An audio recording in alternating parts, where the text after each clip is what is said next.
നിങ്ങൾ ഗർഭിണിയാണ് എന്നുണ്ടെങ്കിൽ ഈ പറയുന്ന പ്രശ്നങ്ങൾ നിങ്ങൾ ഫേസ് ചെയ്യുന്നവരാണ് എന്നുണ്ടെങ്കിൽ നിർബന്ധമായിട്ടും നോമ്പെടുക്കുന്നത് നിങ്ങൾ ഒഴിവാക്കേണ്ടവരാണ്. അവരാരൊക്കെ എന്നതിനെ കുറിച്ച് നോക്കാം ഇന്നത്തെ വീഡിയോയിൽ. ഞാൻ ഡോക്ടർ റിസ. എന്റെ ചാനൽ ആദ്യമായിട്ട് കാണുന്നവരാണെങ്കിൽ സബ്സ്ക്രൈബ് ചെയ്യാൻ മറക്കരുത്. അപ്പൊ നമുക്ക് വീഡിയോയിലേക്ക് കടക്കാം. കഴിഞ്ഞ ദിവസം ഗർഭാവസ്ഥയിൽ നോമ്പെടുക്കുന്നത് സേഫ് ആണോ എന്നതിനെ കുറിച്ച് ചെയ്ത വീഡിയോയുടെ കമന്റിൽ ഒരുപാട് പേര് ചോദിച്ചൊരു കാര്യമാണ്. ഷുഗർ പേഷ്യന്റ് ആണ്, BP ഉണ്ട്, അതുപോലെ തന്നെ രക്തത്തിന്റെ കുറവുണ്ട്, കുഞ്ഞ് കിടക്കുന്ന ഫ്ലൂയിഡിന്റെ അളവൊക്കെ കുറവാണ്, ഞങ്ങൾക്ക് നോമ്പെടുക്കാമോ എന്നൊക്കെയുള്ളത്. അപ്പോൾ ഇങ്ങനെയുള്ള പ്രശ്നങ്ങൾ പ്രഗ്നൻസി പീരീഡിൽ ഫേസ് ചെയ്യുന്നവരാണ് എന്നുണ്ടെങ്കിൽ അവർക്ക് നോമ്പ് എടുക്കാമോ എന്നതിനെ കുറിച്ചും, പ്രഗ്നൻസി പീരീഡിൽ ഹൈ റിസ്ക് പ്രഗ്നൻസി ആണ് അല്ലെങ്കിൽ ഡോക്ടേഴ്സ് തന്നെ നിങ്ങളുടെയും നിങ്ങളുടെ കുഞ്ഞിന്റെയും ഹെൽത്ത് കണ്ടീഷൻ വെച്ചിട്ട് നിങ്ങളോട് നോമ്പ് എടുക്കണ്ട എന്ന് പറഞ്ഞിട്ടുണ്ട് എന്നുണ്ടെങ്കിൽ പോലും പലരും നോമ്പെടുക്കാറുണ്ട്. പക്ഷേ ഈ ഒരു സമയത്ത് നിങ്ങൾ അറിഞ്ഞിരിക്കേണ്ടത്, നിങ്ങൾ നോമ്പെടുക്കുന്ന സമയത്ത് നിങ്ങൾക്ക് കാര്യമായിട്ടുള്ള ക്ഷീണവും ബുദ്ധിമുട്ടൊന്നും ഇല്ല എന്നുണ്ടെങ്കിൽ പോലും നിങ്ങളുടെ കുഞ്ഞിന് എത്രത്തോളം ബുദ്ധിമുട്ടുണ്ടാക്കുന്നുണ്ട്, അല്ലെങ്കിൽ കുഞ്ഞിന് ശരിയായ രീതിയിൽ ന്യൂട്രിയൻസ് എല്ലാം ലഭിക്കുന്നുണ്ടോ, കുഞ്ഞിന്റെ ഗ്രോത്ത് ഒക്കെ പ്രോപ്പർ ആയിട്ടാണ് നടക്കുന്നത് എന്നുള്ളത് നമുക്ക് അറിയണമെന്നില്ല. പലപ്പോഴും അത് കുഞ്ഞിന് എന്തെങ്കിലും പ്രശ്നങ്ങളുണ്ടോ എന്നൊക്കെ നമ്മൾ തിരിച്ചറിയുന്നത് ഗർഭകാലത്ത് ചെയ്യുന്ന സ്കാനിങ്ങിലൂടെ ആയിരിക്കും. അപ്പോൾ നിങ്ങളോട് നിങ്ങളുടെ ഡോക്ടേഴ്സ് നോമ്പെടുക്കണ്ട എന്ന് പറഞ്ഞിട്ടുണ്ട് എന്നുണ്ടെങ്കിൽ മാക്സിമം നോമ്പെടുക്കുന്നത് നിങ്ങൾ അവോയ്ഡ് ചെയ്യുന്നതിന് വേണ്ടിയിട്ട് ശ്രദ്ധിക്കേണ്ടതാണ്. നിങ്ങൾക്ക് നോമ്പെടുത്തതിന് ശേഷം ക്ഷീണവും കാര്യങ്ങളൊന്നും ഇല്ല എന്നുണ്ടെങ്കിൽ പോലും കുഞ്ഞിലേക്കുള്ള രക്തയോട്ടത്തിന് എന്തെങ്കിലും പ്രശ്നമുണ്ടോ, അല്ലെങ്കിൽ കുഞ്ഞിന് ശരിയായ രീതിയിൽ പോഷകങ്ങൾ ലഭിക്കുന്നുണ്ടോ എന്നുള്ളതും, കുഞ്ഞിന് ശരിയായ രീതിയിൽ ഓക്സിജൻ ഒക്കെ ലഭിക്കുന്നുണ്ടോ എന്നുള്ളത് നമുക്ക് അറിയാൻ കഴിയാത്തതിനാൽ, അപ്പോൾ മറ്റു പ്രശ്നങ്ങളൊന്നും ഇല്ല എന്നുള്ളത് പറഞ്ഞിട്ടുള്ളവരാണ് എന്നുണ്ടെങ്കിൽ നിങ്ങൾക്ക് നോമ്പെടുക്കുകയും ചെയ്യാവുന്നതാണ്. ഇനി നിർബന്ധമായിട്ടും പ്രഗ്നൻസി പീരീഡിൽ നോമ്പെടുക്കാൻ പാടില്ലാത്തവർ ആരൊക്കെ എന്നതിനെ കുറിച്ച് നമുക്കൊന്ന് നോക്കാം. ഫസ്റ്റ് അനീമിക് ആയിട്ടുള്ള ആൾക്കാരാണ്. അതായത് പ്രഗ്നൻസി പീരീഡിൽ നിങ്ങൾക്ക് ബ്ലഡിന്റെ കുറവ് ഡോക്ടേഴ്സ് നിങ്ങളോട് പറഞ്ഞിട്ടുണ്ട് എന്നുണ്ടെങ്കിൽ, അതായത് നിങ്ങളുടെ HB ലെവൽ ലോ ആണ് എന്ന് പറഞ്ഞിട്ടുണ്ട് എന്നുണ്ടെങ്കിൽ, നിങ്ങൾ ഗർഭാവസ്ഥയിൽ നോമ്പെടുക്കുന്നത് അത് നിങ്ങളുടെ ശരീരത്തിലുള്ള അയണ്, ഫോളേറ്റ്, വൈറ്റമിൻ B12 ഒക്കെ അളവ് വീണ്ടും കുറയുന്നതിന് കാരണമാവുകയും ഇത് വീണ്ടും വിളർച്ച വഷളാക്കുന്നതിന് കാരണമാവുകയും ചെയ്യുന്നതാണ്. ഇത് പലപ്പോഴും ഗർഭിണികളിൽ ക്ഷീണത്തിനും തളർച്ചയ്ക്കും തലകറക്കത്തിനൊക്കെ കാരണമാകുകയും ചെയ്യുന്നതാണ്. അതുപോലെ തന്നെ അമിതമായിട്ട് നിങ്ങൾ വിളർച്ച അനുഭവിക്കുന്നവരാണ് എന്നുണ്ടെങ്കിൽ ഇത് നിങ്ങളുടെ കുഞ്ഞിന് ആവശ്യത്തിനുള്ള ഓക്സിജൻ ലഭിക്കാതിരിക്കുന്നതിന് കാരണമാവുകയും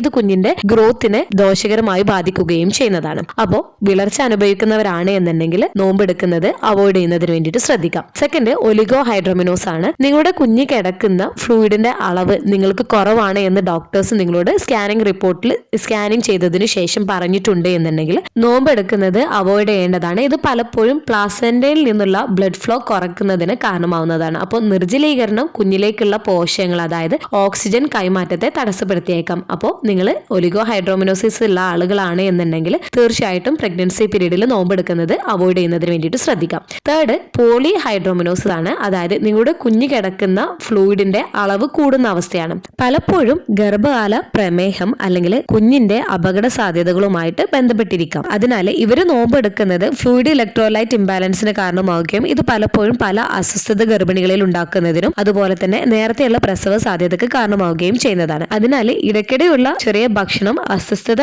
നിയന്ത്രിക്കാനും നേരത്തെയുള്ള പ്രസവം പോലുള്ള സങ്കീർണതകൾ തടയാനും സഹായിക്കുകയും ചെയ്യുന്നതാണ്. അതിനാൽ ഈ ഒരു ഫാസ്റ്റിംഗ് ചെയ്യുന്നത് ഈ ഒരു പ്രശ്നമൊക്കെ കൂടുതൽ വഷളാക്കുന്നതാണ്. ഫോർത്ത്, ഗർഭകാല പ്രമേഹമാണ്. നിങ്ങൾക്ക് ഗർഭകാല പ്രമേഹമുള്ളവരാണ് എന്നുണ്ടെങ്കിൽ നിങ്ങൾ നോമ്പെടുക്കുന്നത് കാരണം ചിലപ്പോൾ നിങ്ങൾക്ക് നിങ്ങളുടെ രക്തത്തിലെ ഷുഗറിന്റെ അളവ് നല്ല പോലെ കൂടുകയോ അല്ലെങ്കിൽ കുറയുന്നതിന് കാരണമാവുന്നതാണ്. ഇത് പലപ്പോഴും ഉയർന്ന അപകട സാധ്യതകൾ അമ്മയ്ക്കും കുഞ്ഞിനും ഉണ്ടാക്കുന്നതിന് കാരണമാവുകയും നേരത്തെയുള്ള പ്രസവ സാധ്യത വർദ്ധിപ്പിക്കുകയും ചെയ്യുന്നതാണ്. ഫിഫ്ത്ത്, ഹൈപ്പർ ടെൻഷൻ ഓർ പ്രിയക്ലാംസിയാണ്. ഗർഭാവസ്ഥയിൽ നിങ്ങൾ ഉയർന്ന രക്തസമ്മർദ്ദമുള്ളവരാണ് എന്നുണ്ടെങ്കിൽ ഈ ഒരു സമയത്ത് നിങ്ങൾ നോമ്പെടുക്കുന്നവരാണ് എന്നുണ്ടെങ്കിൽ, അതായത് ഒരുപാട് നേരം ഭക്ഷണമോ വെള്ളമോ ഇല്ലാണ്ട് നിങ്ങൾ നീണ്ട ഇടവേളകൾ എടുക്കുന്നത് രക്തസമ്മർദ്ദം വീണ്ടും കൂട്ടുന്നതിന് കാരണമാവുകയും ഇത് മാസം തികയാതെയുള്ള ജനനം പോലുള്ള സങ്കീർണതകളിലേക്ക് നയിക്കുന്നതിന് കാരണമാവുകയും ചെയ്യുന്നതാണ്. സിക്സ്ത്, തൈറോയിഡ് പ്രോബ്ലംസ് ആണ്. അതായത് ഹൈപ്പർ തൈറോയിഡിസം അല്ലെങ്കിൽ ഹൈപ്പോ തൈറോയിഡിസം ഉള്ളവരാണ് എന്നുണ്ടെങ്കിൽ പ്രഗ്നൻസി പീരീഡിൽ നോമ്പെടുക്കുന്നത് പല പ്രശ്നങ്ങൾക്കും കാരണമാവുന്നതാണ്. അതായത് ക്രമരഹിതമായ ഭക്ഷണം കഴിക്കുന്നത് തൈറോയിഡ് ഹോർമോണുകളുടെ സന്തുലിതാവസ്ഥയെ ഇത് ബാധിക്കുകയും ഇത് ഗർഭകാല സങ്കീർണതകളിലേക്ക് നയിക്കുകയും കുഞ്ഞിന്റെ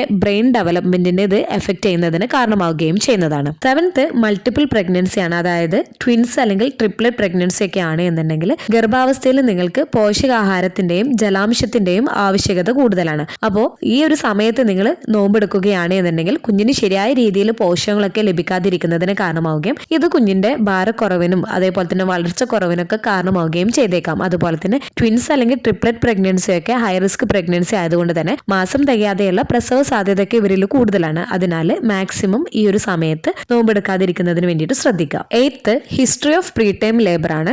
നിങ്ങൾക്ക് മുന്നറിയിപ്പ് മുന്നത്തെ പ്രഗ്നൻസിയിൽ നേരത്തെയുള്ള പ്രസവം നടന്നിട്ടുള്ളവരൊക്കെയാണ് എന്നുണ്ടെങ്കിൽ നിങ്ങൾ നോമ്പെടുക്കുന്നത് ഒഴിവാക്കേണ്ടതാണ്. ഈ ഒരു സമയത്ത് നിങ്ങൾക്ക് പോഷകാഹാരം ശരിയായ രീതിയിൽ ലഭിക്കേണ്ടത് അത്യാവശ്യമാണ്. കാരണം ഇത് അകാല സങ്കോചങ്ങളൊക്കെ തടയുന്നതിനും ആരോഗ്യകരമായിട്ടുള്ള ഗർഭധാരണം നിലനിർത്തുന്നതിനും സഹായിക്കുന്നതാണ്. 9th പ്ലാസന്റൽ പ്രോബ്ലംസ് ആണ്. പ്ലാസന്റയ്ക്ക് എന്തെങ്കിലും പ്രശ്നമുണ്ട് എന്നുള്ളത് ഡോക്ടേഴ്സ് നിങ്ങളോട് പറഞ്ഞിട്ടുണ്ട് എന്നുണ്ടെങ്കിൽ പ്രഗ്നൻസി പീരീഡിൽ നോമ്പെടുക്കുന്നത് നിങ്ങൾ അവോയ്ഡ് ചെയ്യേണ്ടതാണ്. പ്ലാസന്റ ശരിയായ രീതിയിൽ പ്രവർത്തിച്ചിട്ടില്ല എന്നുണ്ടെങ്കിൽ ഇത് കുഞ്ഞിലേക്കുള്ള പോഷകങ്ങൾ ലഭിക്കുന്നതും ഓക്സിജനൊക്കെ കൈമാറ്റം ചെയ്യുന്നതിന് അത് കുറക്കുന്നതിന് കാരണമാവുകയും ഇത് കുഞ്ഞിന്റെ വളർച്ചയെ ദോഷകരമായി ബാധിക്കുകയും ചെയ്യുന്നതാണ്. 10th miscarriage or still birth ആണ്. മുന്നത്തെ പ്രഗ്നൻസിയിൽ നിങ്ങൾക്ക് മിസ്കാരേജ് ഒക്കെ സംഭവിച്ചിട്ടുള്ളവരാണ് എന്നുണ്ടെങ്കിൽ മാക്സിമം പ്രഗ്നൻസി പീരീഡിൽ നിങ്ങൾ നോമ്പെടുക്കുന്നത് അവോയ്ഡ് ചെയ്യുന്നതിന് വേണ്ടിയിട്ട് ശ്രദ്ധിക്കേണ്ടതാണ്. പലപ്പോഴും നിങ്ങൾ നോമ്പെടുക്കുന്നത് ശരീരത്തിലെ സമ്മർദ്ദത്തിലാക്കുകയും ഇത് കൂടുതൽ പ്രഗ്നൻസി പീരീഡിൽ സങ്കീർണതകൾക്കുള്ള സാധ്യത വർദ്ധിപ്പിക്കുകയും മാസം തികയാതെയുള്ള പ്രസവ സാധ്യത നിങ്ങളിൽ കൂട്ടുന്നതിനൊക്കെ കാരണമാവുകയും ചെയ്യുന്നതാണ്.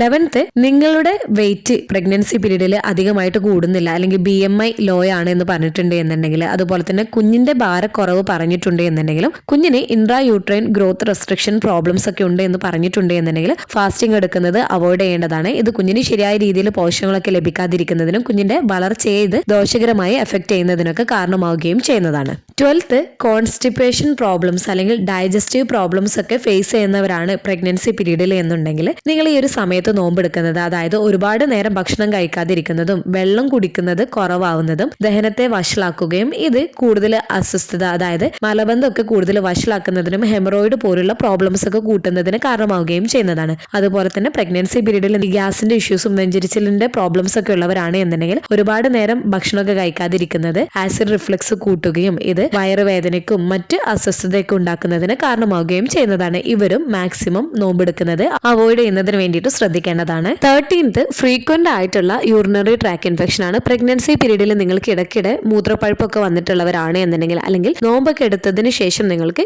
UTI ഒക്കെ വന്നിട്ടുള്ളവരാണ് എന്നുണ്ടെങ്കിൽ നിങ്ങൾ നോമ്പെടുക്കുന്നത് വെള്ളത്തിന്റെ കുറവിന് കാരണമാവുകയും ഇത് പലപ്പോഴും ഈ ഒരു UTI പ്രോബ്ലംസ് കൂടുതൽ വഷളാക്കുന്നതിനും അതുപോലെ തന്നെ കിഡ്നി ഇൻഫെക്ഷൻസ് ഒക്കെ വരുന്നതിനും നിങ്ങൾക്ക് മാസം തികയാതെയുള്ള പ്രസവ സാധ്യത കൂട്ടുന്നതിന് കാരണമാവുകയും ചെയ്യുന്നതാണ്. 15th law lying placenta privy ആയിട്ടുള്ള കേസാണ് എന്നുണ്ടെങ്കിൽ, ബ്ലീഡിങ് പ്രഗ്നൻസി പീരീഡിൽ ഉണ്ടായിട്ടുള്ളവരാണ്, അല്ലെങ്കിൽ സിവിയർ ആയിട്ടുള്ള ബ്ലീഡിംഗ് ഒക്കെ കാരണം റെസ്റ്റ് ഒക്കെ പറഞ്ഞിട്ടുള്ളവരാണ് എന്നുണ്ടെങ്കിൽ, അതുപോലെ തന്നെ ഹൈ റിസ്ക് പ്രഗ്നൻസി ആയിട്ടുള്ളവരാണ് എന്നുണ്ടെങ്കിലും, kidney problems, heart disease, liver disease ഒക്കെ ഉള്ളവരൊക്കെയാണ് എന്നുണ്ടെങ്കിൽ മാക്സിമം നോമ്പെടുക്കുന്നത് അവോയ്ഡ് ചെയ്യുന്നതിന് വേണ്ടിയിട്ട് ശ്രദ്ധിക്കാം. അപ്പോൾ ഈ പറഞ്ഞ പ്രശ്നങ്ങളിൽ എന്തെങ്കിലും നിങ്ങൾക്കുണ്ട് എന്നുണ്ടെങ്കിൽ തീർച്ചയായിട്ടും പ്രഗ്നൻസി പീരീഡിൽ നോമ്പെടുക്കുന്നത് അവോയ്ഡ് ചെയ്യുന്നതിന് വേണ്ടിയിട്ട് ശ്രദ്ധിക്കുക. പിന്നീട് നോമ്പെടുക്കുന്നതാണ് നിങ്ങൾക്ക് ഏറ്റവും നല്ലത്. ഇനി നിങ്ങൾക്ക് പ്രഗ്നൻസി പീരീഡിൽ നോമ്പെടുക്കുന്നതിനുള്ള തീരുമാനമുണ്ട് എന്നുണ്ടെങ്കിൽ തീർച്ചയായിട്ടും നിങ്ങളെ കാണിക്കുന്ന ഡോക്ടറോട് ചോദിച്ച് മനസ്സിലാക്കുന്നതിന് വേണ്ടിയിട്ട് ശ്രദ്ധിക്കുക. പിന്നെ നോമ്പെടുക്കണോ വേണ്ടയോ എന്നുള്ളത് പേഴ്സണൽ ആയിട്ടുള്ള ചോയ്സ് ആയതുകൊണ്ട് തന്നെ ഡോക്ടേഴ്സ് നോമ്പ് എടുക്കണ്ട എന്ന് പറഞ്ഞാൽ പോലും പലരും നോമ്പെടുക്കുകയും ചെയ്യുന്നതാണ്. അപ്പോൾ എന്തെങ്കിലും നോമ്പെടുക്കുന്നതിനെ കുറിച്ചൊക്കെ നിങ്ങൾക്ക് കൂടുതലായിട്ട് ഡൗട്ട്സും കാര്യങ്ങളൊക്കെ ഉണ്ട് എന്നുണ്ടെങ്കിൽ നിർബന്ധമായിട്ടും നിങ്ങളുടെ ഡോക്ടേഴ്സിനോട് തന്നെ ചോദിച്ച് മനസ്സിലാക്കുന്നതിന് വേണ്ടിയിട്ട് ശ്രദ്ധിക്കുക. ഈ ഒരു വീഡിയോ യൂസ്ഫുൾ ആയിട്ട് തോന്നിയിട്ടുണ്ടെങ്കിൽ മറ്റുള്ളവർക്കും കൂടെ ഷെയർ ചെയ്ത് കൊടുക്കുക. അടുത്തൊരു വീഡിയോയിൽ കാണുന്നത് വരെ